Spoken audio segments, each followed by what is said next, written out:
Здравей! Това е моята професия, моето призвание, а аз съм Барбара. Днес искам да ти разкажа малко повече за моят кариерен път и за това, защо не е страшно да пробваш нови неща. Винаги съм имала разнообразни интереси, но един винаги се откроявал повече. И това е била любовта ми за хуманитарните науки. Като дете разписвах квартален вестник, а в 11 клас открих, че много обичам да снимам и да задавам въпроси, когато работех по един документален филм. Впоследствие не беше трудно да реша, че ще учи журналистика. Заминах да уча в Англия, а през 2014 година се дипломирах с бакалавър в журналистика от университета Салфорд. През 2016 година вече бях стажант-репортер в голяма българска телевизия.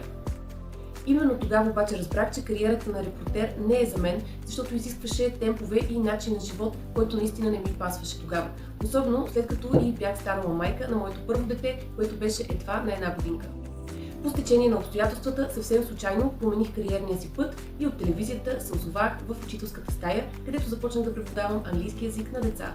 Този опит разшири мирогледа ми и ми показа, че имам още много интереси, които бих искала да изследвам и качества, които да развивам. Винаги съм имала интерес и към детското развитие, който интерес подкрепих с Ами Монтесори дипломата ми за асистент, възрастова група 03. Впоследствие пред мен се отвори възможност да работя и като пиар специалист в училище. Там се занимавах с реклама, организиране на събития, водене на социални мрежи. Там създадохме и първият кариерен център, а аз се сертифицирах за кариерен консултант.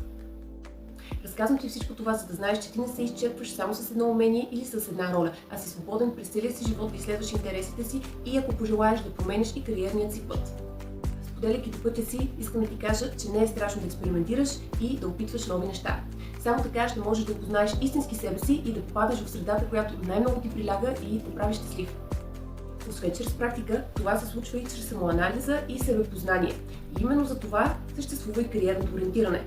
То ти дава възможност, чрез редица инструменти, да научиш повече за себе си, да се ориентираш по-правилно в обстановката и да вземеш осъзнато и информирано решение за своето бъдеще. Ако се чувстваш, че търсиш пътя си в момента, може би кариерното ориентиране е точно за теб. Можеш да ми пишеш със запитване на сайта на моето призвание. В следващото видео ще ти разкажа защо според Human Design аз мога да бъда най-добрият консултант за теб. Не го пропускай! Аз съм Барбара, а това е моята професия, моето призвание.